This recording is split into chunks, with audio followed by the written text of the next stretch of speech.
talking today about the medical transition. And so, yeah, Ilka, we'll turn it over to you. And then at some point there will be breakout rooms. And I think based on where we are in the year, like if somebody's not on camera and somebody doesn't go in their breakout room, just be expected that I'll probably just get rid of you out of the Zoom meeting at this point. So yeah, just be prepared. I see that we now have 43 people, so we probably should double like the case. Like I have 5 cases, so you decide how you want. Okay. Yeah, you don't worry about that. You just present and tell me when you need to do groups. And okay, that sounds fantastic. Thank you. I like to not have to worry about something. Yep. I'm just gonna go. Yep. All right. Well, good afternoon, everyone. Thanks for having me back. Okay, so today we're going to talk about healthcare transition. And so just as Steph mentioned, you kind of, have your patients, they're like cute little kids, then they turn into like school age kids, and then they become teenagers. And at some point they're going to be adults. And we really want to make sure that we help with that transition from our pediatric focused services into the adult world. So we'll talk about that today.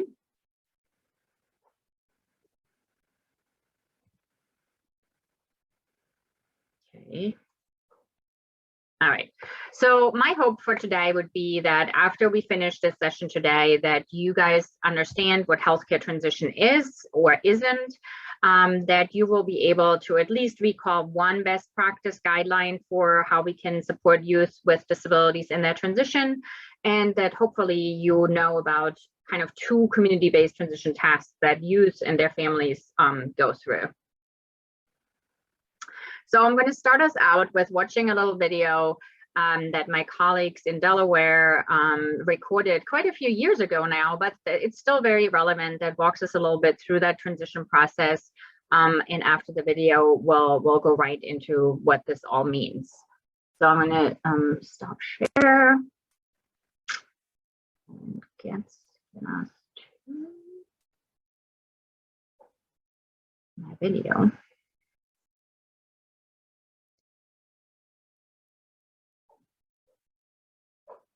Do you see the video? I haven't turned it on yet. Okay, great. Every pediatric patient will eventually need to transition to an adult provider. The age of transition varies between different facilities. Some pediatric facilities will allow you to stay in their hospital or in their office for an undetermined length of time. But it's really important to start to identify that you need to transition to an adult provider so that you are in a more age-appropriate setting. Every family can start to encourage their child to be more independent in their care. So they can make sure that the child will tell mom or dad when they're having symptoms, when they don't feel well. We can make sure that they register themselves when they go to visits. But then we want to make sure that families start to encourage them to be autonomous in other aspects in care. So for patients with more complex medical conditions who are on chronic medicines or on medicines that they take every day, families can start to encourage their child to be more autonomous in accessing those things. So that means having them call pharmacies and getting their own refills.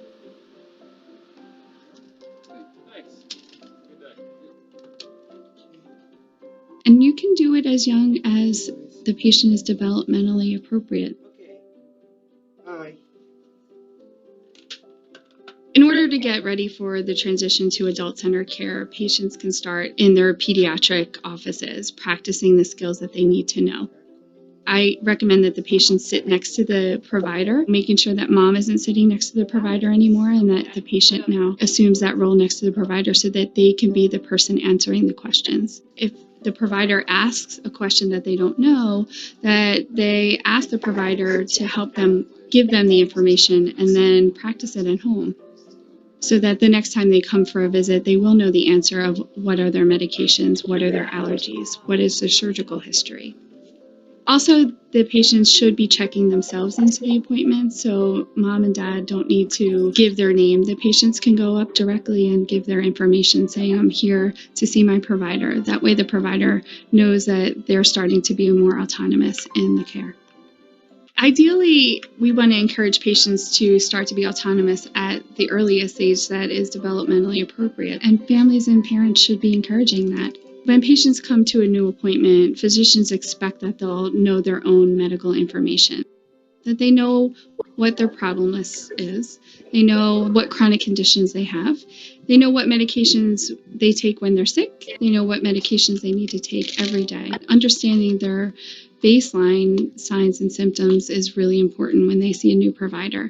So if they normally have a high heart rate, they can express that, no, that's my baseline. That's not something that you need to work up, especially when they're seeing a new provider. They should know who their specialists are, and they should know who their physical therapist is. They know what pharmacy they use.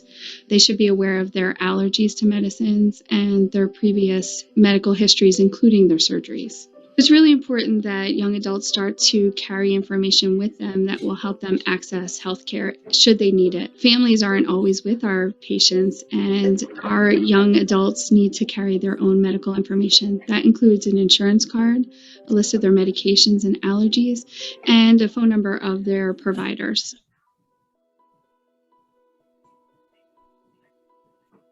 When you're transitioning from your pediatric provider to an adult provider, you have to be patient in establishing that relationship. Our patients have had 21 years or so to establish a really good working relationship with their current providers, and they often expect that relationship to be instant when they meet a new adult provider. So be patient with your new adult provider. You're going to be teaching them as much as they're going to be taking care of you. Often finding that adult provider is a challenge. Probably the best resource is other families who can give you their experience and let you know what providers have been advocates for their patients and their families. Even asking your friends, what adult providers do you use? If you are using multiple specialists, I often get recommendations from that pediatric specialist, what adult provider should I go to? Oftentimes, pediatric patients are seeing multiple specialists, and the specialists actually assume the role as the medical home for the patient.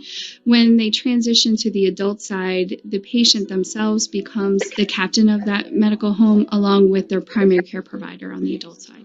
I've noticed that there's been a difference between teenagers still being in a pediatric environment and still seeing young kids and toys, and they really want to be in a more age-appropriate environment. So oftentimes they are looking forward to getting into that older setting. It is very hard for me to let her go and let her mature and be independent. And one of the things that I struggle with is that I always try to help her. And helping her all the time is making her kind of not be independent the way that it should be. So part of what we have done in the transition program is for me to let her go and for her to start doing it by herself. And it's been wonderful. She's doing good, and the support that we have with everybody has been wonderful. I would say just try to do your best, try hard, and never give up. Don't matter what happens.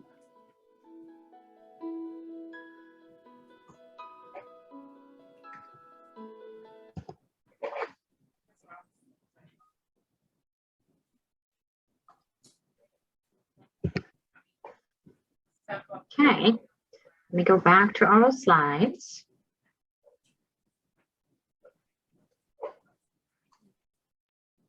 Okay. All right, so this was an introduction, kind of what is the process like when we transition from pediatric to adult care, and what should we encourage like our teenage patients to learn and do.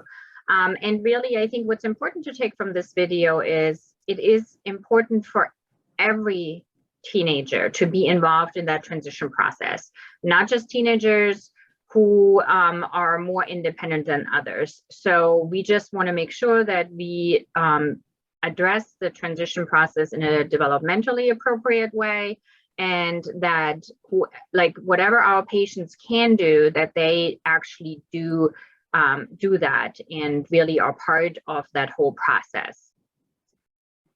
So what I'm going to do next is walk us through what healthcare transition is, and then we kind of go through the process of healthcare transition. So when we think about healthcare transition, it's really a process. It is not a one-time kind of thing. This healthcare transition happens over years. It's a purposeful and planned movement from our patients with disabilities, medical conditions, from the child-centered to the adult-oriented healthcare system. What's important here is really to remember it should be purposeful and it should be planned. So not something where we have, where we look at a patient's birth date and see that they had just turned 18, and then we are like, oh my goodness, today is your last visit with us. Here's a list of some providers, good luck. That is never how this process should look like. It's also a multifaceted process, and it really should attend to the medical needs, the psychosocial needs of the patient, as well as checking in with them on their educational and vocational needs. Because if you think about transition in the teenage years, there are quite a few transitions that happens. You're transitioning out of school, you're maybe transitioning into employment, you have to become more independent, your insurance might change. So there are lots of components that we can actually help families think through.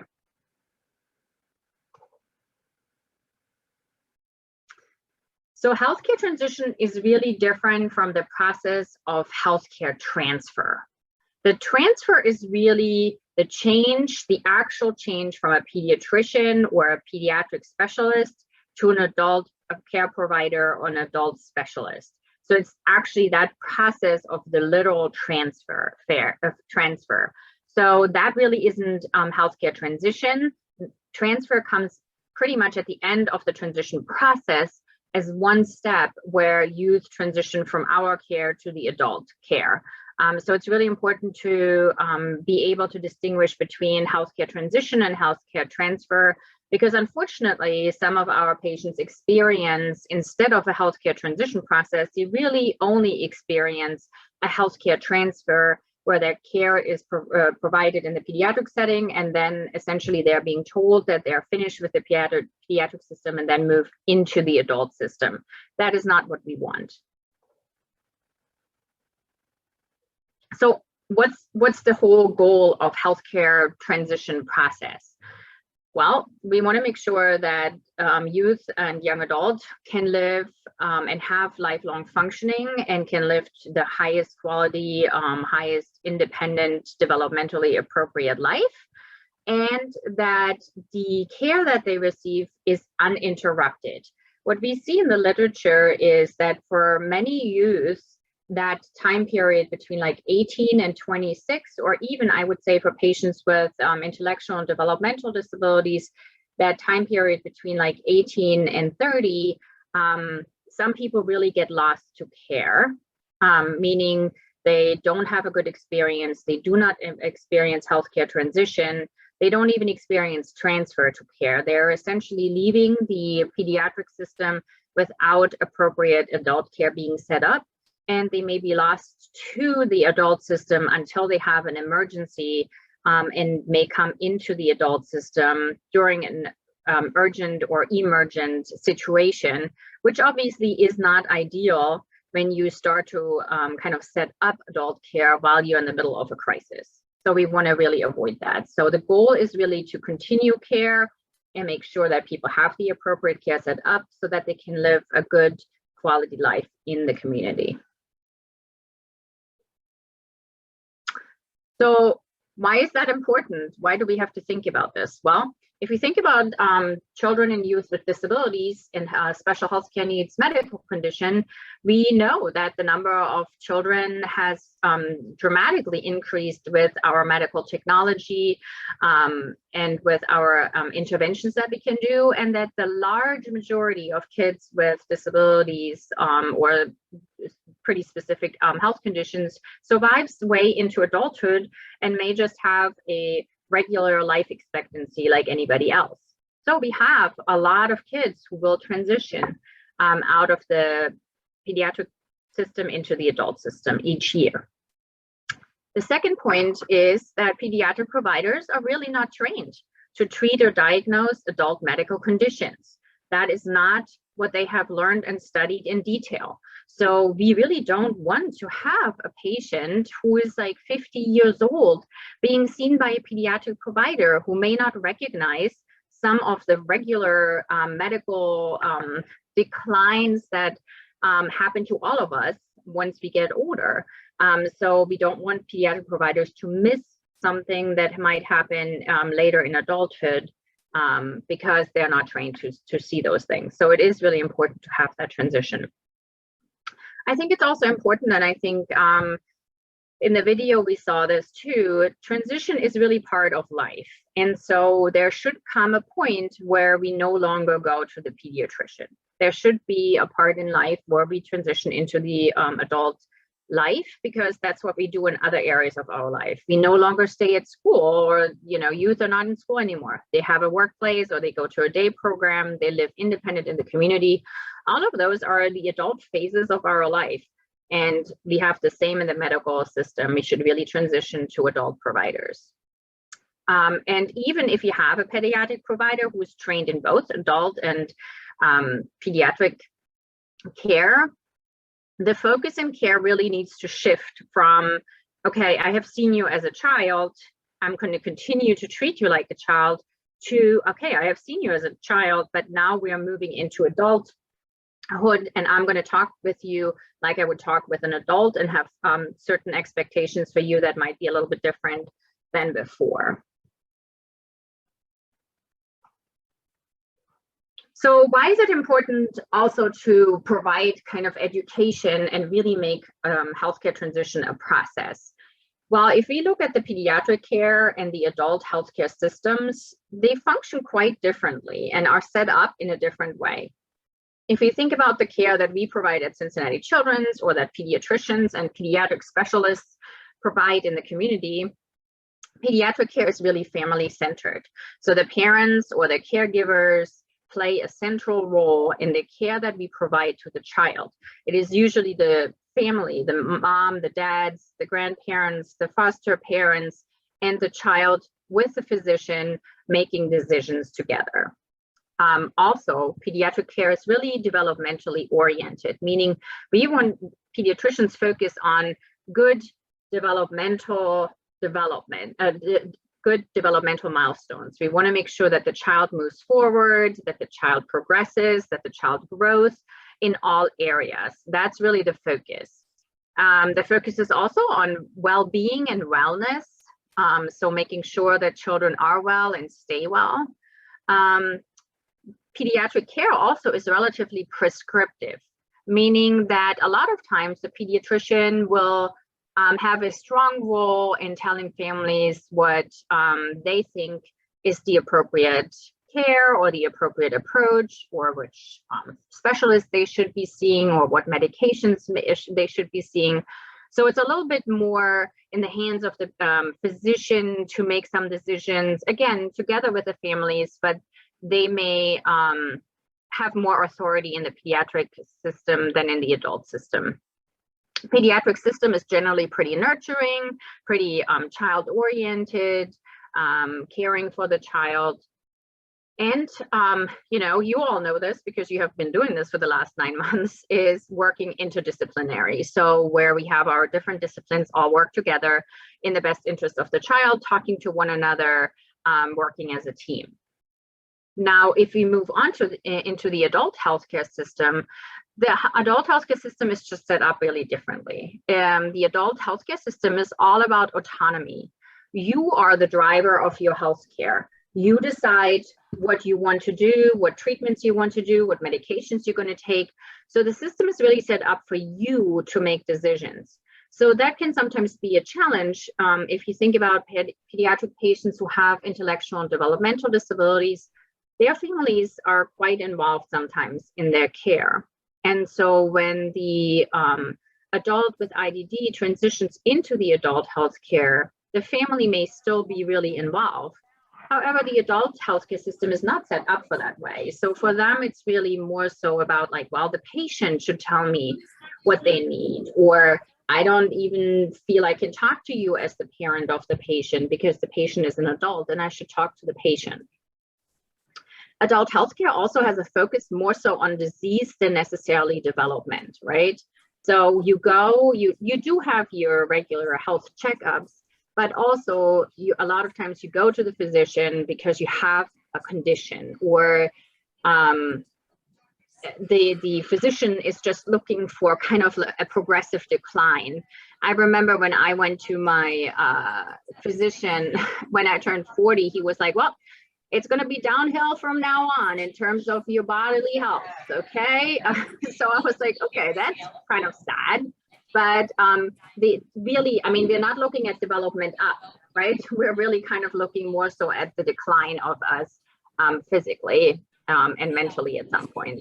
The care is very collaborative in the adult healthcare system. Your provider lets you make the decision, however. They may provide suggestions to you or say, like, I think you should take this medication or should do this therapy. But if you follow up on it and if you fill your prescriptions, if you come and see them again, that's all up to you. And if you don't come, they're not going to call you necessarily. They're just going to be like, if you miss your appointment, if you do this 3 times, you are out, and then you get a letter. But it's not that they necessarily check in on you and ask you, what's going on? Why aren't you coming? Why aren't you seeing us? And then the care generally is provided multidisciplinary. So meaning we have separate providers that work separately. They may even sit in different systems, and they don't necessarily talk to one another, right?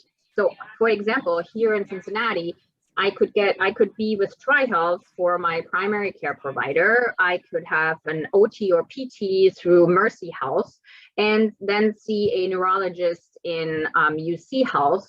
And how I need to coordinate that, I can coordinate that through my portal for all of these providers, but it's not that my providers necessarily work together. So I have to keep track of that. And even if I'm in the same system, even if I had all of my specialists in TriHealth, say, it would still be up to me to kind of coordinate the care and not necessarily have the providers talk to one another. So 2 very different ways of how we provide care. So again, why is it also important that we kind of talk with families about healthcare transition? Well, if we look at data that gets regularly collected by the National Survey of Children's Health, where families are randomly selected and provide information on a variety of health issues, one of the questions that parents get of children who they identify as being between the ages of 12 and 17 get asked if anybody in their medical visit has talked with them about the transition process and transitioning to adult care. So if we look at the percentages of families with of children who have special healthcare needs who received these types of transition services, we can see that these numbers are really low. So there could be 2 reasons to it, and it's probably a combination of those. Sometimes families might not remember or recognize that what the provider talks with them about has to do with transition of care. But I would argue, since the numbers are so staggeringly low, that not a whole lot of providers might talk with their families about transition, or might not early enough talk with families about transition so that it really can be recognized as a process.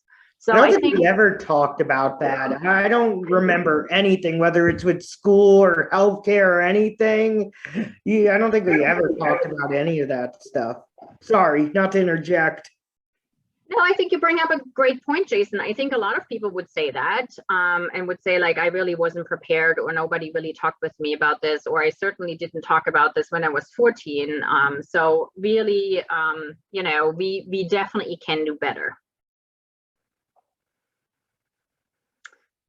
So how does this transition process look like if we really looked at doing best practice here?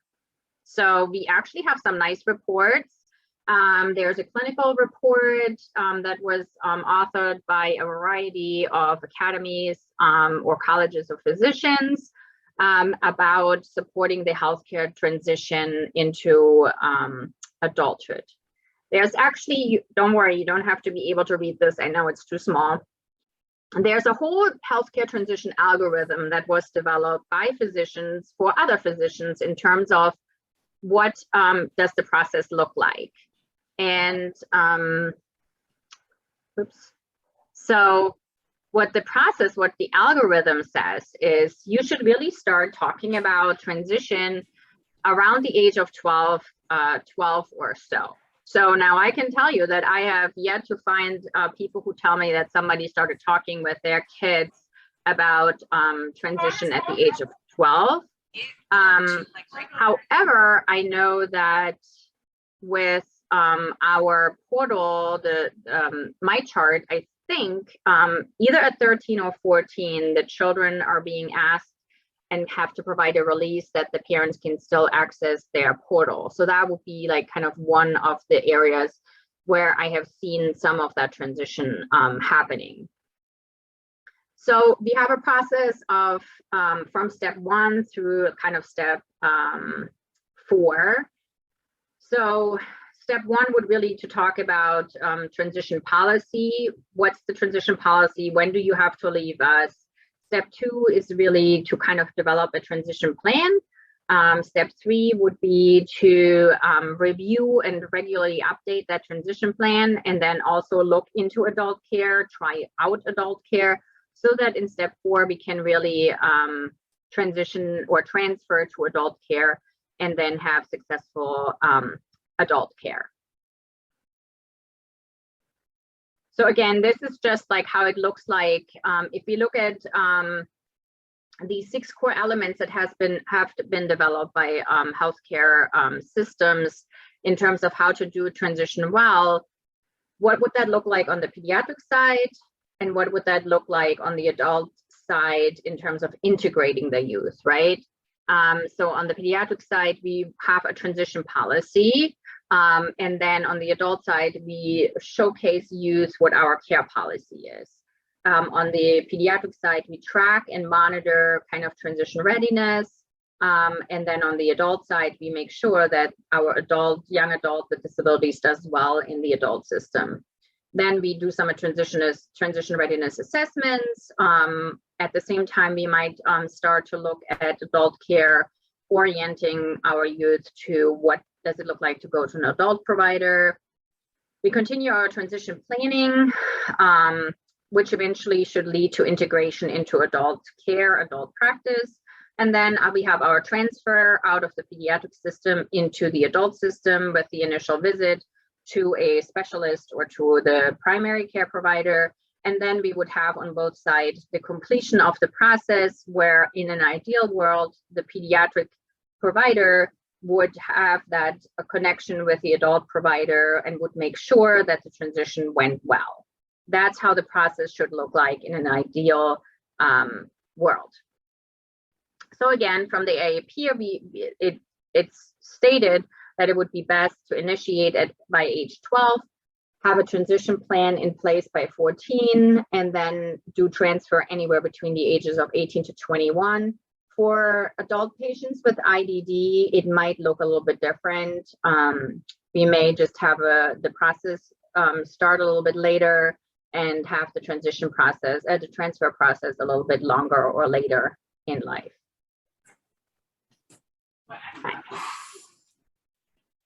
Ilka, really quick, Jason has a question. Does the age time include dentists, psychiatry, or other therapists, or just in general transition age for other interventions? It should happen with any of your subspecialists, right? I'm not saying that it does, but it should happen with any medical provider that you have, including like some of the allied health providers. So if you go and see speech, if you go and see physical therapy, somebody within those systems should say to you when you're 14 or 15 or 16, hey, Jason, you know, our transition policy says that we can see you until you're 18, but then when you're 18, you really have to transition to an OT outside of our system or outside of the pediatric system, and then they should help you with that transition. So it does theoretically include all providers. Thank you. Sorry. April, if you don't mind staying off on mute, that would be really appreciated. Thanks. Yes, and please interrupt. I know I'm a fast talker, I'm a loud talker, and when I'm in my talk, it's really hard unless you just, do a hard stop by just interrupting me. So what's your role and how can you help with this healthcare transition process? So if you work with anybody in this setting, a lot of people who are in the transition world talk about how transition needs to start at birth. And what that means is that we want families to have a future orientation, that you think about the future, so that when your child is really young, we're thinking about like early intervention with the idea of like, well, if we do early intervention now, hopefully as an adult, my child has all the skills they need and we are supporting them on that journey, right? So we want to make sure that families are encouraged and educated about what they need to know, the skills that they have to have, and the behaviors that are expected to manage their child's condition so that the child can again, progress in an optimal way for them. We also want to make sure that we offer developmentally appropriate choices as well as developmentally appropriate explanations. So a future orientation, for example, if I have a child who has diabetes from a very early age on, we want to make sure that that child in their vocabulary has those words diabetes or, diabetes type 1, so that even if they went to kindergarten at age 5, they could say like, hi, I'm Josie, and, could share that they have type 1 diabetes and that they knew what they would need. We want to make sure that, children can say and understand what it means when they have autism. That all helps with kind of becoming more independent in their care. So we can really start this process as early as, from a very young age on.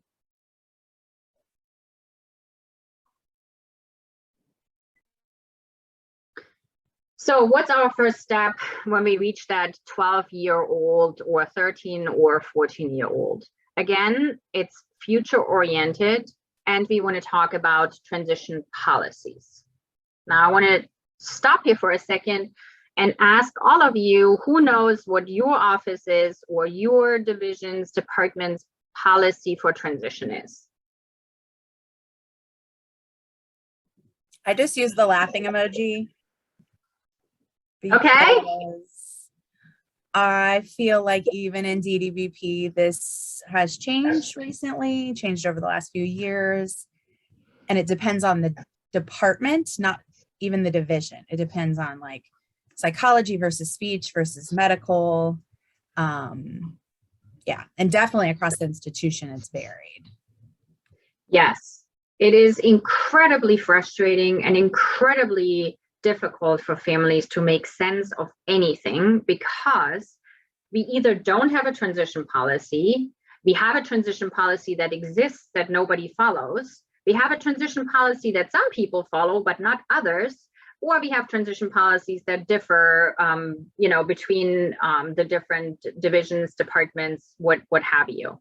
So according to our ideal model, we would have a written transition policy that we can share with the families and the youth when they come to one of their visits, so that they know and can prepare from the get-go about, okay, at some point I will have to leave these providers that I love and care about, okay?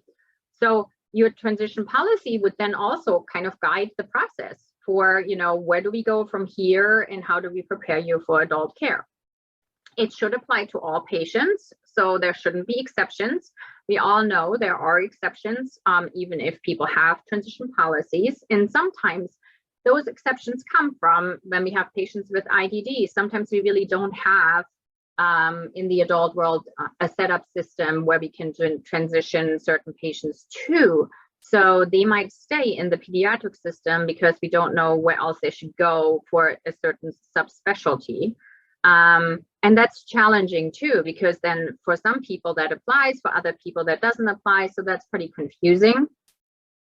We should make sure that families are then engaged in the process, and we can engage them if they clearly have an understanding what this transition process looks like, And then also we can actually work on the changing roles and responsibilities in the process. So say we have had a transition policy and kind of knew what, you know, is going on. We should move along and then create a transition plan that is written down and that the youth, the family members, and the provider agrees upon. I want to ask this question again. Who has seen a written transition plan for any of the patients that you may have seen that are somewhat in that teenage range? When you look at charts or when you work with a patient in that age group. There really should be a plan that kind of outlines things like, okay, we're going to work on X, Y, and Z over the next 3 years with this patient and their families. And that will help, again, in the process. We'll keep the family engaged. We will see where the youth is in the transition process. So we really want to assess youth regularly for their transition readiness. And what transition readiness really means is we look at different skills that you might need to have in order to be successful in the adult healthcare system. So for example, in the video we saw, and I see that you have your hand up, Jason, let me just finish the sentence and then I'm happy to talk with you. We've seen that the patient kind of practices how to call and refill their medications, or practices how to make an appointment. Jason?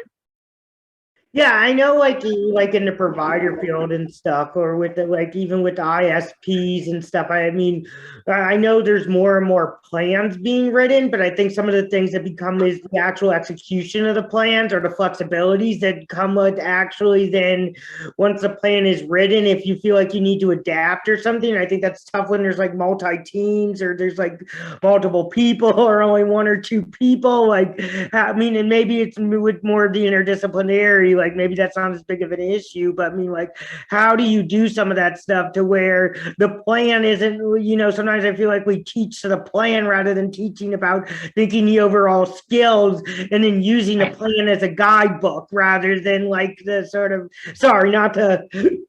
No, I think you bring up a good point there, Jason. I mean, you know, we know from the schools in terms of IEPs, and even in the adult world for your individualized, you know, service plans, that we write down goals and objectives. And I think that the question sometimes is how dynamic is the plan? I would say for pediatric transition planning, if you develop a plan, it should probably sit with a pediatrician, because they're kind of like your medical home, or should be your medical home. And that plan should certainly be dynamic and longitudinal, right? So it is not a plan that is written in stone. That is a plan that gets adjusted according to wherever the youth is at the moment, right? And that's especially important, I think, for youth with intellectual and developmental disabilities. They may progress in one area faster than in another, or they might gain one skill earlier than another, and it takes them longer for other skills. So it has to be a dynamic plan that truly gets implemented. Just what you said, Jason, it also shouldn't just sit in your medical chart and there it is. You know, then that would be just checking the checkbox, which makes no sense. And then again, it should document the plan. Every time you know, there should be actually a written section that you as the family member could look up in my chart, in your, you know, visit summary, that would then say like, okay, today we talked about this. We agreed that this is what we're going to work on, and we'll see you in 3 months and see where you are. So that is theoretically what this plan would look like for the transition process. This is just one example, and there are many different tools out there. This is the track. The track is one tool to assess where youth are in their transition readiness. So it looks at medication management. It looks at like how much can a youth do their own appointments. Can they figure out if they have an emergency or need certain medications? How are they in terms of talking to the provider? And then you can go through the list and see where youth is. Again, this list should be used and can be used with everybody, including youth and young adults with intellectual disabilities. They may engage in a different way. They may progress slower. They may not be able to do all of the components of transition independently. That doesn't mean we shouldn't involve them in that process, right?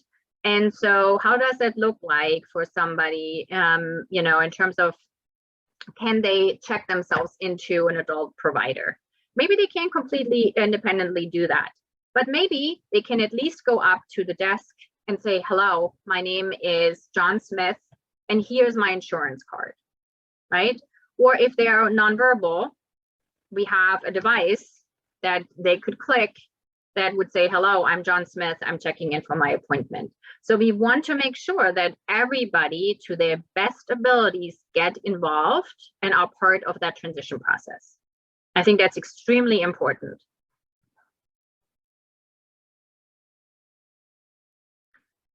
So then we have to look at how ready is the parent or the caregiver for that transition process. That actually can be quite challenging.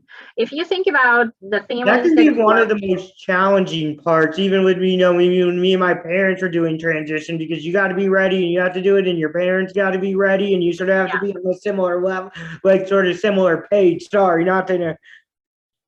No, I mean, if you think about it, all the families that you work with, I mean, most of the families are very, very involved in the care and in everything of their child's aspect.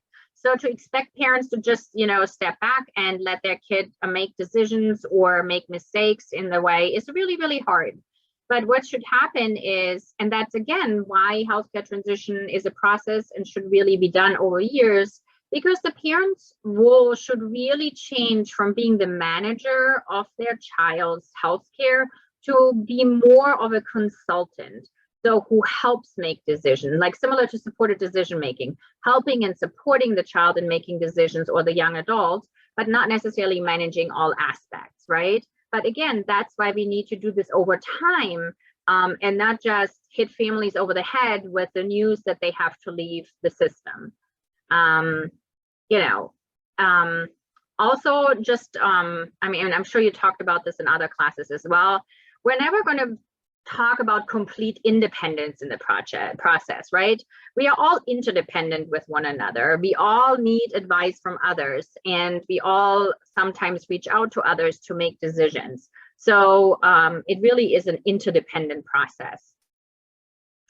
And then we should really help youth to become resilient in terms of working within a system that they're not necessarily familiar with, right? And help them with stress management, with coping strategies, looking at their strengths rather than their weaknesses, and so forth. So if we talk about healthcare transition, it is not just the transition from your pediatric provider to your adult provider. It is not just the transition from your subspecialist to other subspecialists. It includes healthcare financing, like in terms of, okay, we have to think about health insurance. What changes? What changes with Medicaid? What changes with our private health insurance? How do we establish a good new medical home if we had one before? It's important to have a portable health summary, and I will show you an example of that in a moment. That is really something that can be helpful for the receiving healthcare providers. Self-management skills, also teaching healthy habits. How do you live independently in the community and not just, you know, drink soda and eat chips? How do you make sure that you participate and engage in healthy activities in sports, recreation, those types of things? The care coordination, who's going to do the care coordination if you have multiple providers or, you know, OT, PT, speech? Who has the legal decision-making kind of rights? How do we support an adult with IDD in their medical decision-making? And then we have the transition from school to work, school to independent living. And then the never-ending issue around transportation that I'm sure you've all heard that transition is the #1 issue for everybody in terms of being independent in the community as a major barrier. Oh, Pat. I see that Pat has her hand raised. Yeah, I have a question, and it may be coming up in the next few slides. But my question is, it seems like the best practice and the concept of preparing the family and the individual is ahead of the preparing the healthcare profession, because it sounds like I could see where there could be a clog in the wheel, because it's kind of like having a cardiac problem and you're transitioning to someone who knows a little, got some basic information about cardiac, but really is not a cardiac specialist. And so, and that happens a lot in healthcare. One time there were some psych patients that one of the hospitals I used to work, and they were developing some medical issues, whether it was diabetes, hypertension. And so what they did was they transitioned those psych patients onto a medicine unit. Well, adult medicine nurses are not psych they don't specialize in psych. And so the ratio of nurse to patient was not conducive. Right. So they just figured a nurse is a nurse is a nurse, but which is not true. Right. So they ended up having to revisit with the psych nurses the basic medical concepts of how do you manage diabetes, insulin, and all that, rather than to transition the specialty over to the medical nurses. So I'm seeing, and this seems like a great best practice, but it seems out of sync with preparing the medical professionals to receive them. You know what I'm saying? It's like this. I know exactly what you're saying, and your observation is very correct. So what I think what one of the issues is, and that would be a whole different lecture truly, is around when we transition from pediatric care, where we have certain specialties and where we have certain knowledge and expertise in childhood or from birth on genetic conditions or rare conditions or cardiac conditions. The adult providers are not necessarily familiar with those conditions at all and have not focused on those conditions, and they do not know necessarily what to do with those patients. So there is this whole kind of efforts on the adult side to train adult providers much better about receiving patients who have intellectual and developmental conditions, patients who have like rare genetic conditions, so that they can actually provide the care or work more so multidisciplinarily with their colleagues rather than, interdisciplinarily with their colleagues rather than multidisciplinary. So you're really right in your observation, and that's very unfortunate. And even some places that I've had where like my friends would recommend like, oh, you should go to this dentist or something, they would understand something particular. Like I had a dentist who's like, didn't understand sensory issues with brushing teeth and about being bored. He's like, you see your hand, do this. That's how easy it is to brush your teeth. And it's like, it's not the actual like physical thing of like actually like putting the brush in my mouth. It's that I have a vibrating toothbrush and it's hard to sit still for 2 minutes doing a task that I think to be mundane, especially when I tend to go off and my brain goes off different places. And so like, I know I never saw that dentist again because I'm like, that's not why I'm having issues. And I know you're good with my friend who has an intellectual and developmental disability, but this doesn't feel like it's working for me. So even just like that bigger, because I know you say sometimes like ask family and friends, but even that can be different sometimes, especially when the provider doesn't have understanding of a holistic sort of approach of some of this. Right. Sorry, not to be mean or anything. Right.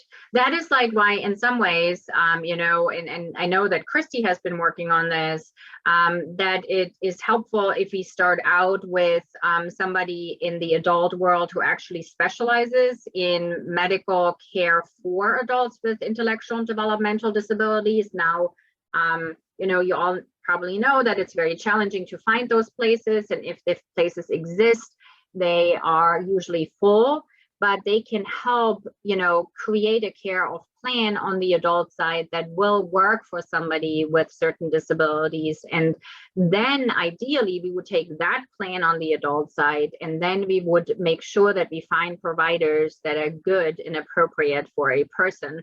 It needs to be an individualized plan in that sense. Unfortunately, I really have to agree. I mean, Pat, you're really right. We don't have, the system is not set up in such a way right now that the adult system is very well prepared to receive patients with intellectual and developmental disabilities. So that's a whole different issue regarding how are our medical providers trained, actually, unfortunately. So you're right. Okay. So we have the plan. We now need to review and update the plan regularly so that we can make sure that it actually still fits. And this is also when we really should do some actual education regarding what's the difference between pediatric and adult health care. What is going to change when you turn 18? What's going to change when you're 21? What's going to change if you can stay with us until 26, or your insurance, you can no longer be on your parents' insurance? What changes? And what do you have to think about? I think one of the things that we sometimes see is that providers, when a patient turns 18, are saying like, oh, okay, so you parents either need to file for guardianship, or you can no longer go with your child to their appointments, which is incorrect information. You do not need to file for guardianship. For some people, it's the right thing to do. For other people, they really don't need guardianship. They need help with making medical decisions. And it is actually relatively easy to sign a consent form where if you turn 18, that you will allow your parents to get your medical information and, hear your medical information and go with you to your appointments. So, but it should also be talked about much earlier than age 18, because we don't just want to give the information, oh, file for guardianship. We want to have a conversation at 16 saying like, okay, let's talk about, have you explored guardianship, the alternatives to guardianship, supported decision-making? You should really make sure that you understand these and make good decisions so that when your child turns 18, you're prepared to do what needs to happen. And the same is true with looking at insurance, understanding what is covered when, what changes, to make sure that it isn't like a very abrupt, shocking kind of moment when the child turns to being an adult. So you also want to make sure that you talk with a young adult about, the decisions that they want to make about their health care. What else do we have here? All right, I think I already covered most of this. And then theoretically, we reach the moment where we are going to start interacting with the adult system. So we're starting to implement adult model of care. We now have a signed release of information form in place. As a provider, we would want to make sure that we ask during visits to discuss the health with the parents present. And it also is important to maybe provide some space for private conversations with our youth who have intellectual and developmental disabilities, to also talk with them about topics that maybe they don't want to talk about in front of their parents, similar to any other teenager in terms of, unhealthy or risky health behaviors, or any type of sexual behaviors, so that we should really discuss with our youth. And during that time period, we should also really explore with the youth and with the family, if the young adult youth wishes that, who might be a good provider for me to transition to. If we have a lot of providers, if it's not just a primary care provider, but say you have specialists, like 5 different specialists, you may not want to do transition all at the same time. So that is also why you should really have a process in place. So maybe we're going to start looking at dental providers when we are 16 to look at adult dental providers.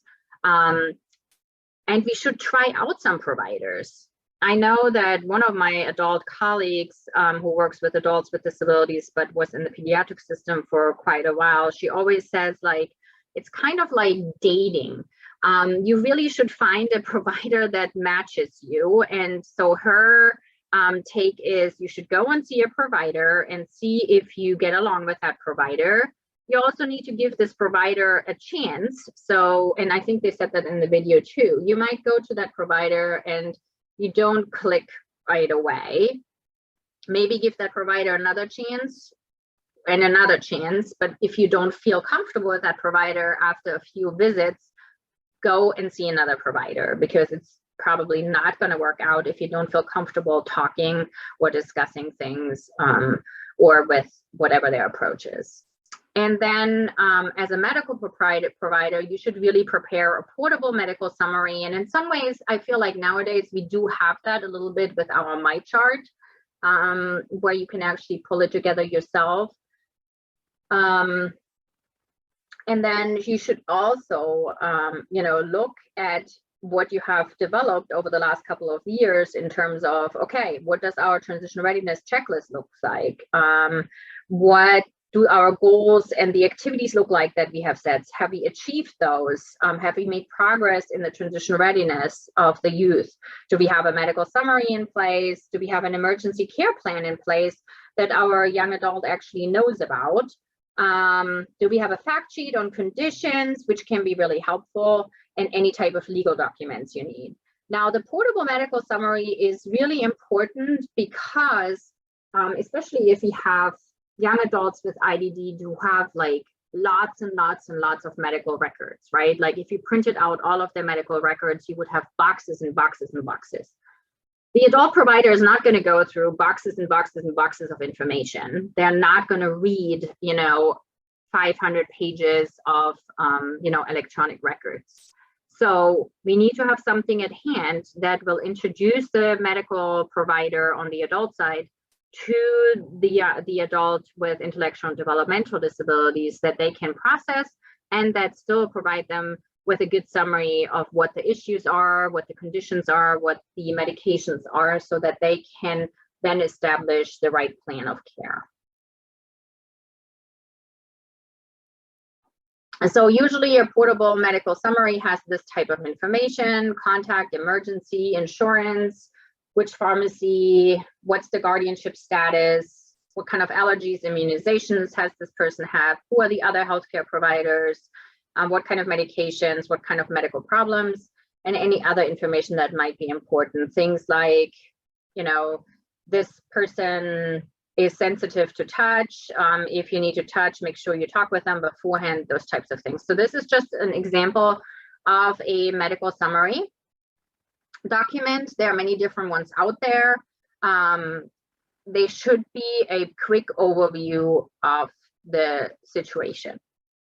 This is the same for emergency information. I'm not going to go into detail on this, but those would be good documents to have. Okay, so ideally, when we are reaching kind of the true transfer to the adult care, we should contact the adult and parent caregiver 3 to 6 months after they had their last visit with you as their pediatrician to make sure that transfer worked and that they have established care in the adult system. It would also be nice for us to ask them for feedback in terms of how the transition process went.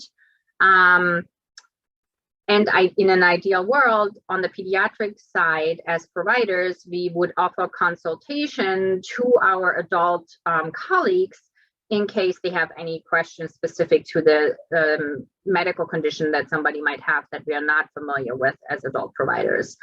And then if that process went well, you really should have established good adult health care. Any questions or comments on that component?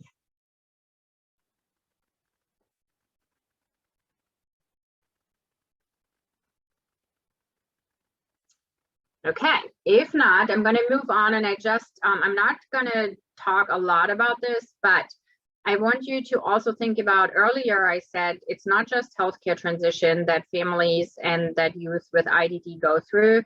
They have many other transitions in their life ahead of them. So this is a couple of years old now, but this was a care map that Gabe's mom put together for her son. So if you look at it, so Gabe is in the middle, that's Gabe, and he's surrounded by his family that helps him. These are all the different areas in which Gabe's mom has to plan, or the family has to plan, and that they have to address. And if you look at this care map, these are all kind of components that his family would have to address for adult life, right? So school, we really need to prepare from school into adult life, whatever that looks like. In terms of health, we need to look at all these different components of health and all the different specialties, and we need to transition all of those things into the adult world. What type of supports does Gabe currently have? What people are in his place? That might change when Gabe becomes an adult and is no longer with his classroom. And what do we need to do legally and financially in order to make sure that Gabe has a good life in the community as an adult? So we have to do some trust and estate planning. We have to think about guardianship or alternatives. We may have to talk with an educational consultant or an attorney. And then we have what we want Gabe in terms of his own advocacy to learn and know. So we need to train him. So these are all things that theoretically come up simultaneously to any family, really. But I think they're, a lot of times really challenging. The more kind of component you have to this transition process, the more your child needs medical services or mental health services or disability services. So it can be a very, very stressful time for families. So here are other kind of life domains we have to think about, right? So after school, is it employment, college, or is it like daycare, adult daycare? What kind of values do we have and have we taught our child? Where do they go in terms of their social or spiritual kind of like health? What systems are involved? In which communities do we interact, and how do we make sure that our child stays safe and is secure? At the same time, gain more independence. We need to look at transition IEPs. When do we graduate from school? What are we going to do in the future? And these are all the people that are kind of involved in these other systems.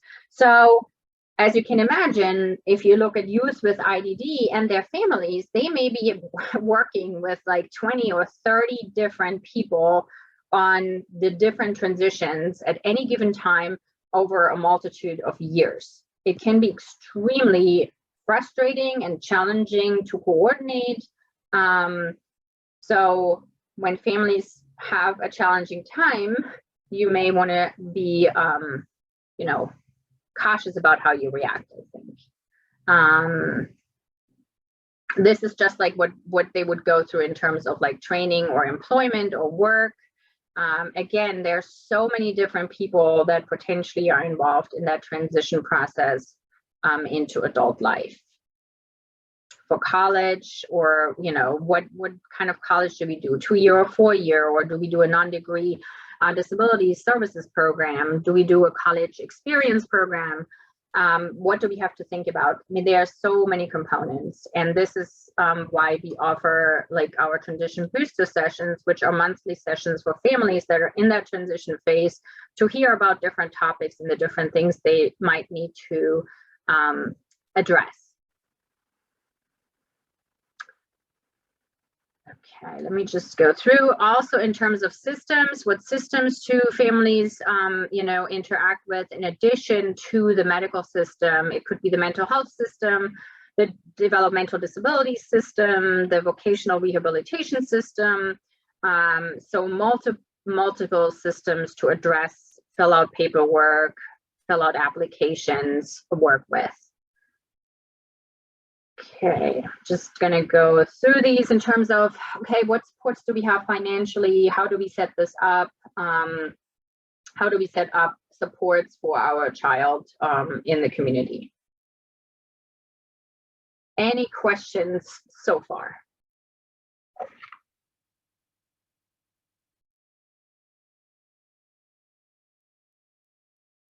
Or any comments? I don't know if there's anything in the chat box. I haven't checked there. Sorry, I didn't realize my camera wasn't on. I would just put in the chat box that we'll have an employment panel in a couple weeks. Okay. But we'll talk about in more in depth the various options for our young adults and adults as they move into employment. But for more secondary ed or higher education, we don't have an additional session. So if you have questions about that, ask Dr. Riddle today. The folks in a couple weeks can probably answer it, but they're going to be more with the employment side of things. So, I mean, I have questions with that because, I mean, there's also people who, you know, with disabilities or even more people with intellectual and developmental disabilities who are going into higher second education, and then workforce programs aren't necessarily meant for, haven't really been thought about for people who are getting degrees or higher degrees or going on to get masters and doctorates. And even the way that the Medicaid system and stuff is set up, I have a few friends who have to decide what they're going to do work-based, if they're going to teach at universities, if they're going to do other stuff based on how it would affect their benefits. So, I mean, I'm a little, I don't know if Dr. Riddle has perspectives on that, or that's even something to think about as, you know, part of the workforce even this time. It sounds like for another time, or sorry, not to, because I know there's resources out there. I think, Jason, it goes a little bit back to what Pat said earlier. In some ways, our systems really lag behind. So while we have for the last 20 years, 30 years, really had, you know, great life expectancy improvements for children with intellectual and developmental disabilities. And, you know, we had really clearly since the 70s, a movement away from institutions of much more community-based services and community-based living of adults with IDD.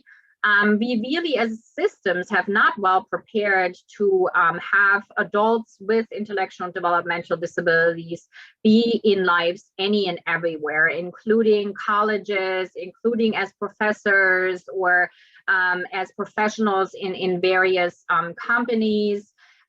So I would say the systems, unfortunately, and even like the nonprofit or for-profit world really has been kind of lagging behind what should be in place to make sure that the appropriate accommodations are being provided, right? So if you think about the Americans with Disabilities Act, clearly we have laws in place that theoretically tell us that we must provide these type of accommodations and that we cannot discriminate against people with disabilities. Yet we hear this and see this all the time, that people don't get a job.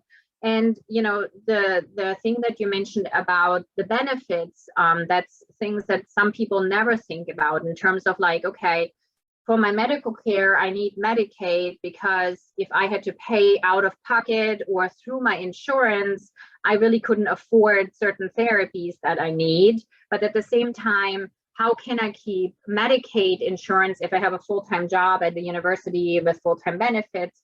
So there sometimes are like regulations around some of the supports or the services that we get that really hinder more independence. Well, And I mean, so yeah. again, I mean, to go on those points, I mean, it's not just in individual cases. We know that employment rates are around the same for when the ADA was passed to now.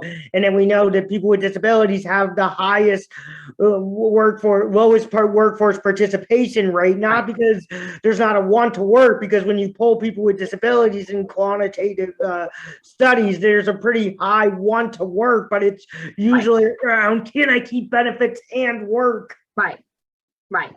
And I would argue we need both. We need much better education for people with disabilities on what you can do in order to keep your benefits, or not lose the benefits and still work.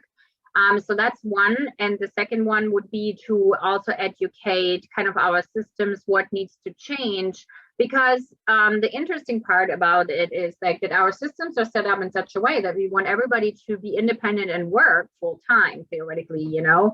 So I think again, No, I know that's been some of the questions about when states or federal governments have said sort of like workforce requirements to get Medicaid. It's like, well, that's sort of a double-edged sword with the way that it works right now. That it's not that people don't want to work, it's actually the opposite, that they don't feel like they can work and keep the benefit, which is sort of this ironic sort of thing. And I know it's meant to, you know, and I'm not trying to be too political, sorry. No, I mean, it is set up in such a way that it really becomes a barrier. It's kind of like the same for people with disabilities.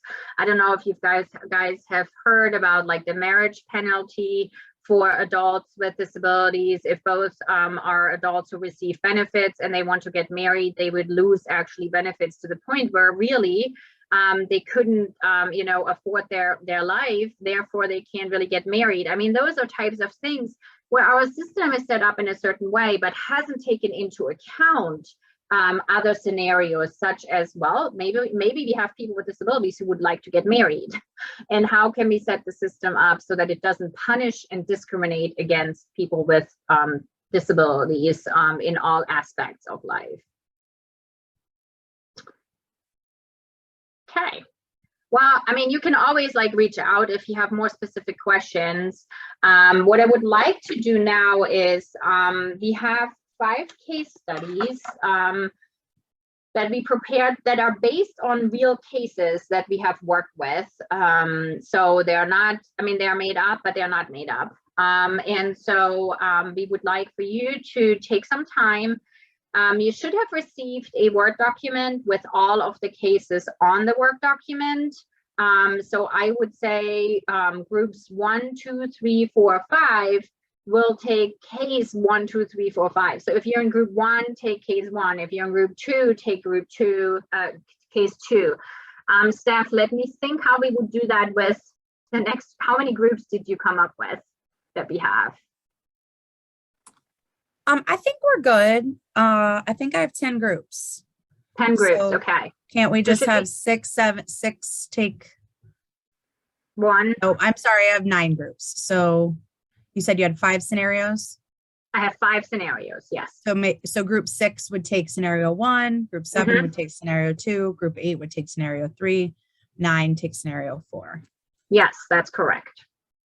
I will. And you want them to go in the rooms and how long? So yes, hold on.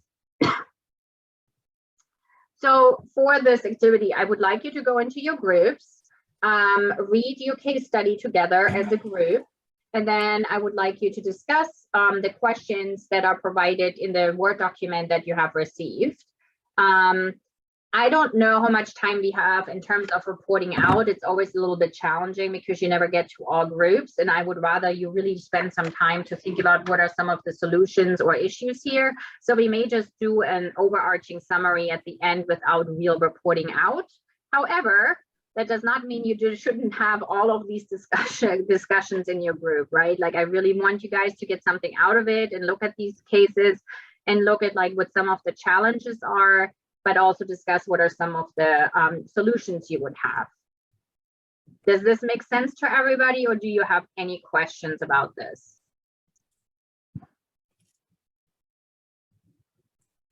Well, it sounds like we have in our groups. What was that? In the breakout rooms, how much time? I would give you at least 20 minutes.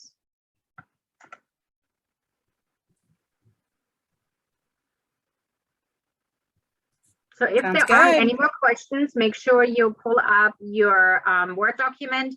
If you do not have it, if you end up in a group where nobody has it, that would be kind of bad, and you would have to let us know. I know there are some people who probably don't get the regular emails where we had the attachment with the cases, but I would hope that in each group we at least have one that has the document. But if you end up in a group where nobody has the document, please let us know so we can make sure you get the document. And then it should be pretty straightforward in terms of your kind of discussions and the questions that you have. All right, I And think if you, Steph, can I add one thing real quick? Okay, if you have a social worker or clinical counselor in your group, can you please share it with them, or social workers, clinical counselors, email me and I can quickly email you the document. I don't know that I'm going to capture all your names before you disappear from my screen. I can try to Okay. put it in the chat box too.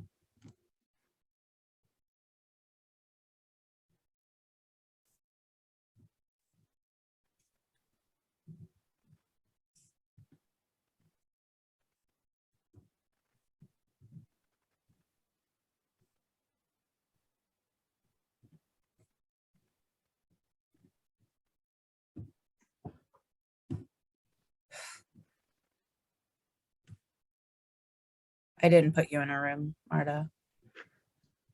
Marta has heard this presentation probably 4 times at this point. Yeah. I'm not kidding Well, you. and for some reason, I also can't.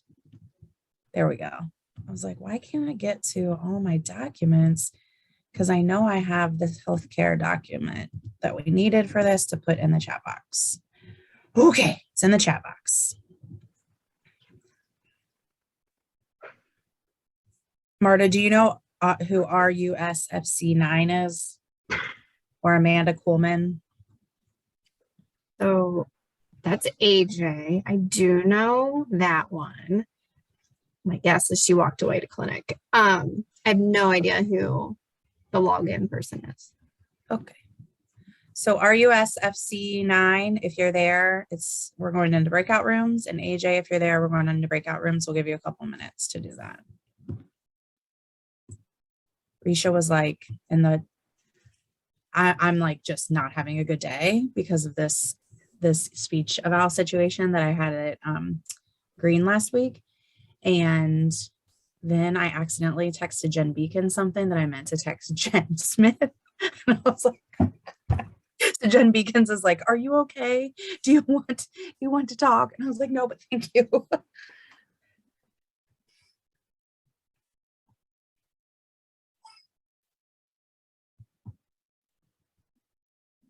Actually, Miss AJ, my guess is she's in clinic. She works in adolescent medicine. she works with Jason up the street. Oh. Sounds like around up her alley. No. Okay, Tiffany asked me to send. Where are they?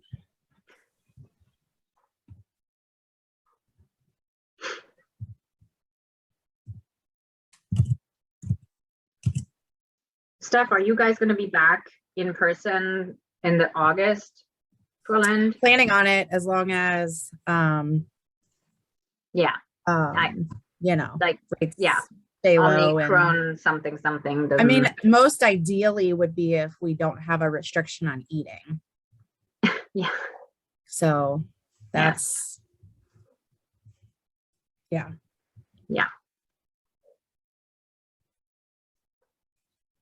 Because technically, I feel even a bit uncomfortable going next week to Ohio State, and we're having lunch there, but our requirements are that you're not supposed to eat inside. Right. Although people have been eating inside this whole time, just at a different table or with chairs in between, right, Marta? Like, isn't that pretty typical for what? So, sort of, like, you're really pretty distanced. Yeah. And like even nursing, they're trying to have like more staggering of lunches. Yeah. And all of that. So we're trying to set up the room up at Ohio State to make it pretty you know, but we'll see. That would be ideal, is if we could get some of that gone.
Deep breaths today, friends.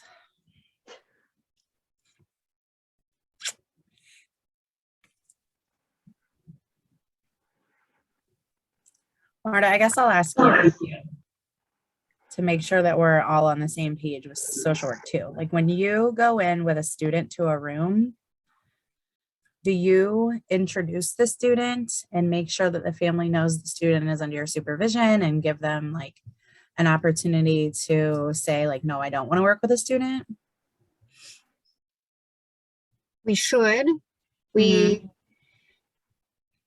Like Shannon's going by herself more than she's going with me. But originally I would walk in. But if she goes by herself, then it's different because she's responsible for saying, I'm in supervision with Marta. I'm a social work trainee. Yes, right. In the That's clinic, and different. That's like if you're going together, I guess. If we're going together, we should. I know there's been times it hasn't happened, but typically, like the golden standard, yes. This is who I am. This is who she is.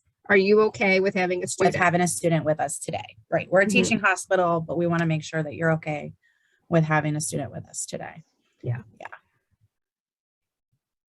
Because I think and the times I've forgotten, need to shore up on that. It's been families I know really well, and then like halfway through, I was like, "Oh wait, she doesn't have to be here. Do you want her here? She can leave." Yeah, exactly. And you just with some families that you've worked with her forever, you're like, "Well, I'm just like you've given me permission for this like every year, multiple times a year for the last 10 years, but." And then there was one time with an interpreter where I know like we didn't explain it well enough. And it was an Alvin interpreter who couldn't even see her. And I'm like, I made her do all the follow-up on it though. Well, I just feel bad for all the providers that will see Easton for the rest of his life. Let's just throw that out there. Because this lady did not do a good job last week and she's hearing all about it. And she wrote Ethan in his report twice. Yeah. There's a smart phrase for that. It's called Word. You just find and replace.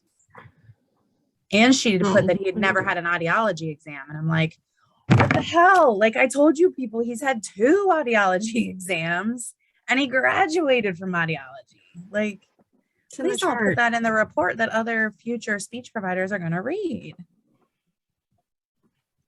So, nonetheless, we persist.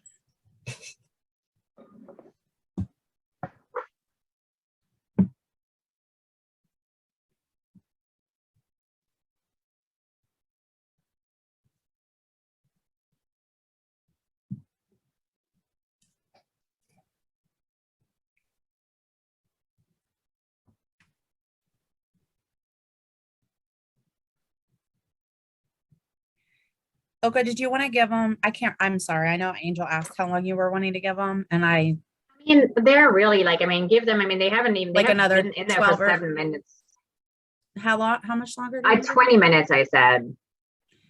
And so that would bring us back at like what, a little before? It would be like, I think from I thought we let them in there at like 2:20. So they should be back by 2:40. Okay. That sounds good. I'm going to run to the restroom again. I'll be back.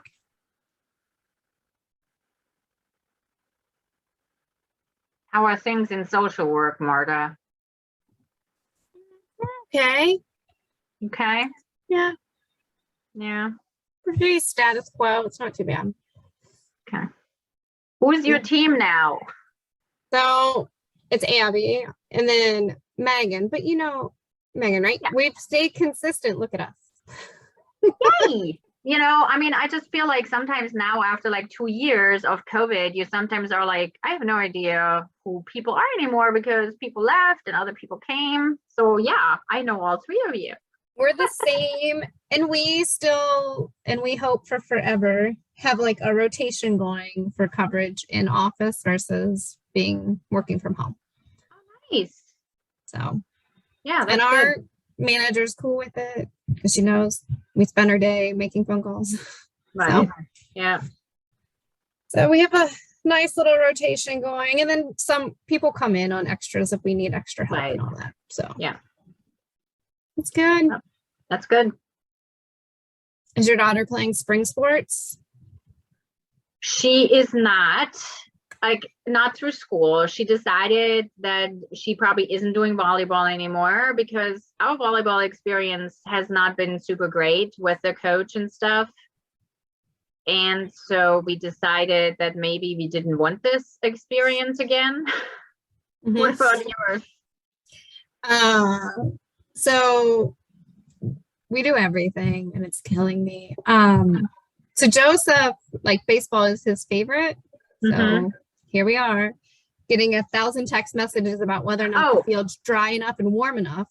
Well, okay, so yeah, my son, on the other hand, you know, I just did the spring schedule for him.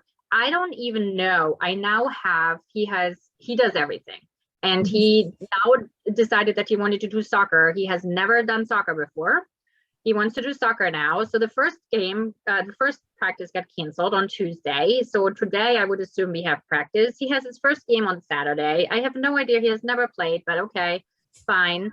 And right after that, right after practice for soccer, we're going to do swimming. And then he has gymnastics too. And it is all over the place. My daughter, at least, she's very consistent. She decided she just wanted to do gymnastics, and she plays an instrument and she does pretty well that way. So those are her two things. And I find that's manageable. My son is completely not manageable. I feel like each of my kids would be manageable independently, but so Samantha she swims, she does competitive swimming. So swim just ended. And now she's running track. So no. I'm just gonna close all the rooms. Yeah, there's a lot of people that can't handle, like, I can handle a lot of things just because of what I've seen at work, but like, my husband couldn't.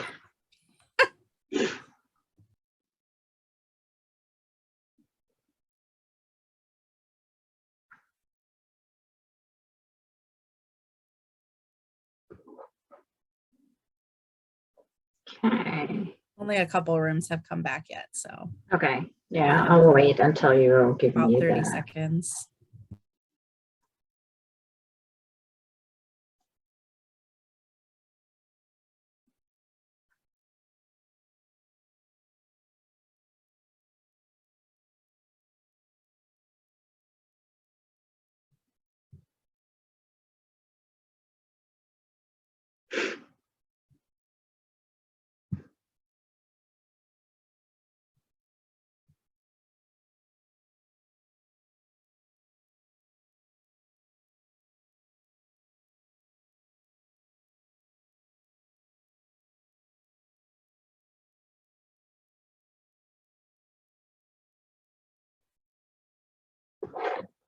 Should I think be we're all on back, Ilka.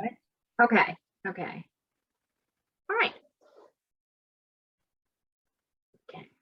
So I wanted to just check in with you. I'm not going to do a formal every group reports out, but I did want to check with you all, and please feel free to engage either something that you found interesting or challenging with your case, or something that you discussed that you thought would be really good to share with the group, or if you have a solution to one of the challenges that you discussed that you may want to share. So I'm going to open it up to any of you to kind of tell us. Before we do that, I'm just going to give you a very brief overview of the, well, you kind of have the cases actually, like in your document. So I'm not even going to do that.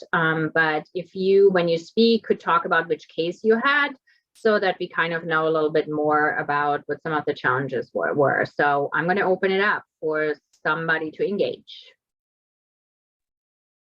I can talk a little bit about ours. One of the kind of like concerns or challenges that we had was that our child, Deontay, and his mother had different kind of expectations for what responsibilities around the house would include and what responsibilities for self-care would include. So like, for example, he would wash his hair and then mom would think that it wasn't clean enough and she would wash it again. And like not thinking that his room was clean enough and things like that. So one of these solutions that we had talked about was just kind of making sure that everybody was on the same base and had the same expectations, and talking all together about what mom should do and what Deontay should do, and what like the outcome of each kind of project or self-care action should be. Yeah, I think you bring up a great point there, Kelsey. I mean, the whole issue, and I mean, I wouldn't even say it's necessarily an issue tied to IDD. Working with teenagers sometimes in terms of being on the same page and agreeing, what does it mean to be clean? What does it mean to have a clean room? Or what does it mean to engage and be part of the family doing your chores and things like that?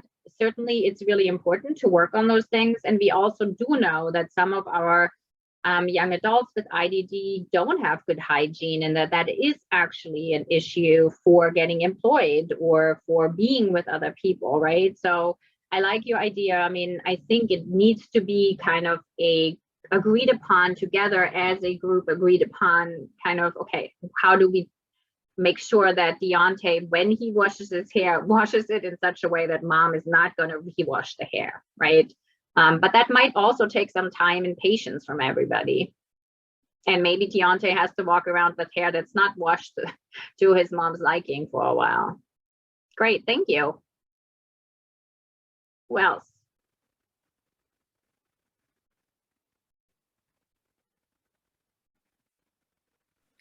We had case number 4 with Angelina, and she has spina bifida, and then also like kind of a myriad of other associated, and she's 21. And so her family, it seemed like her family was not ready for her to transition. And it didn't give any perspective from her about what maybe she thought about becoming an adult or independent living or anything like that.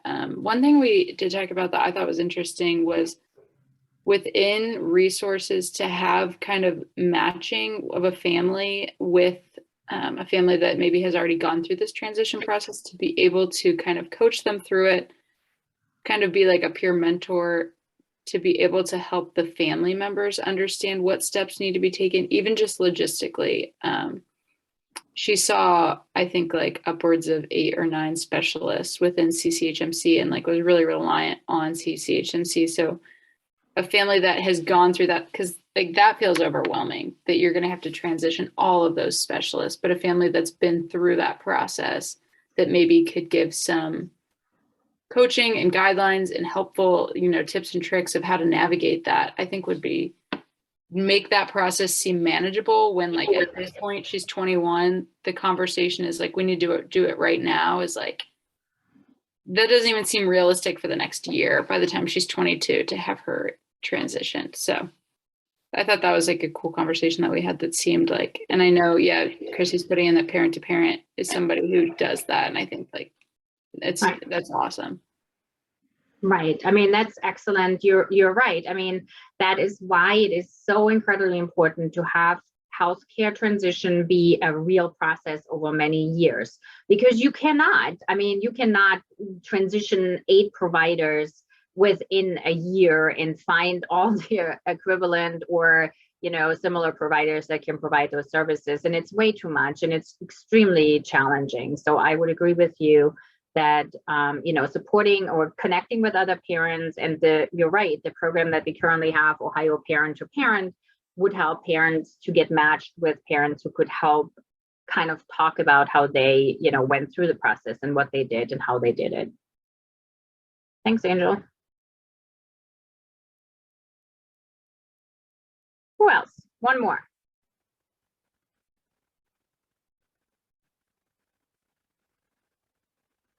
I would assume you're not that quiet usually.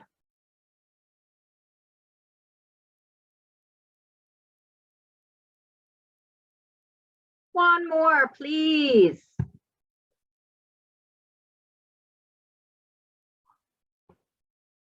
If I can't find anybody, I will call on somebody.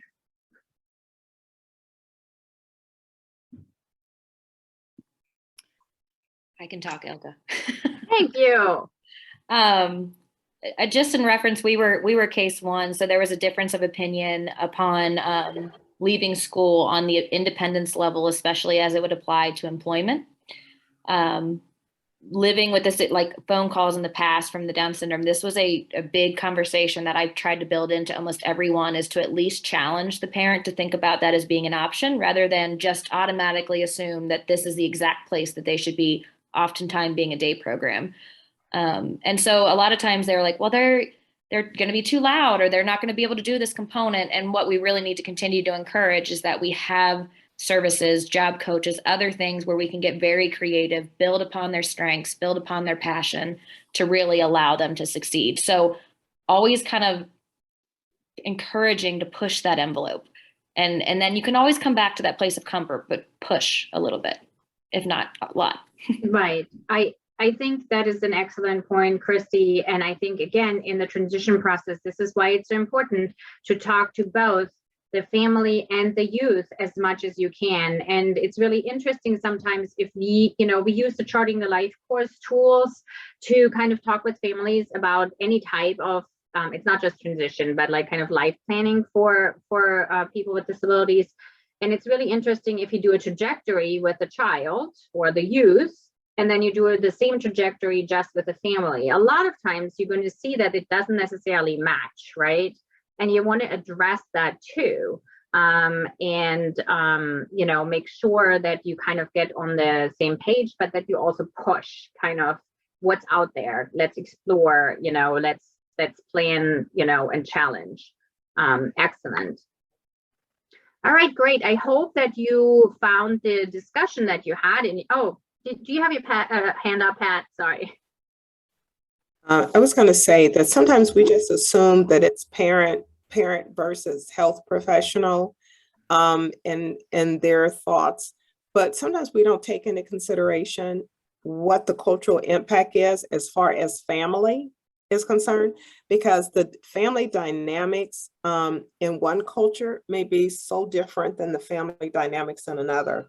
So the role of parent, the role of extended, like grandparents and all, that may have a greater impact on a family, on some families in specific groups than it does in another one. And so rather than assume that, parents do or don't want to do certain things, it may be that it's so normal to them that it's abnormal not to think that way. But we think it's, abnormal, the approach they're taking, but it's really their norm. I don't know if I just confused that, but but understanding the differences in what family means and the role that family means, and then adapting our approach with that. So, but sometimes we just think, it's the family that's not doing this or this, but it's not. What they're doing is quite normal based on what their normalcy is. So I just thought I'd interject that. I think that's an excellent point, Pat. There are definitely cultural differences sometimes that play into how a family perceives certain roles within the family. And that is, I think, why it's extremely important to always have these very individualized approaches and never assuming, regardless of, even if I have two patients from the same culture, to not necessarily assume anything. But I also agree that, you could have patients from a culture where it is very typical for the families to always take care of a person with a disability for the rest of their lives. And they are not necessarily planning or thinking about having that person leave the house ever. And so you need to obviously adjust how you think about that, because that's just not the family's culture or the family's norm. So I'm glad you brought that up, and that's definitely very important to consider. So thank you. Just a couple of things before we leave. I just wanted to guys know, and you may have already talked about that DDBP has a transition clinic. It is not meant, and it is not a primary care clinic in any way. It really functions as a consultative kind of service. So to have families go through and talk through some of the transition steps to help them with planning and what they should do. So Dr. Woodward and Katie Tillman run the clinic. And it's not necessarily, I know that for a while we were very overbooked with the clinic. And it's not necessarily for people from outside of children's. I believe you do have to be seen within children's to make use of those services. But that is one way in which families can talk with a provider who understands and has tips on how to prepare for a transition. So that's one resource. And there's more information in here that you can read through. And then we have the transition booster sessions that are run through our center. They are monthly sessions that occur in the evenings. They're usually 2 hours long. They're currently still all virtual, where we invite expert speakers on one topic regarding transition at a time. So they always have a specific theme. And that is a way for families to get in-depth knowledge, to get some information and resources. So if you want more information, make sure you connect with us, or you ask us for the sessions that we have planned out until the summer. That's another way to help families. And then there's a whole resource list on where you can find good information on resources. I would say Gut Transition, the first one that is listed there, and Charting the Life course are probably like the two that I would definitely recommend for you to check out. Gut Transition is really specific to healthcare transition and has information for providers and family members as well as youth.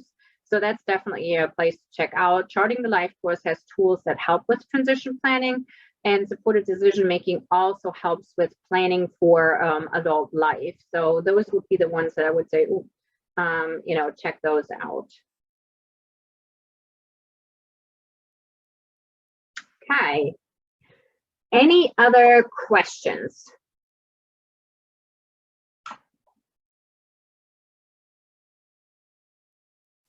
If not, then thank you for having me again. I know you're pretty close to the end of your LEND program. I know you're going to Columbus next week for your poster sessions. Good luck to everybody with their posters and presenting their research projects and kind of like the results of your hard work over the last 9 months or so.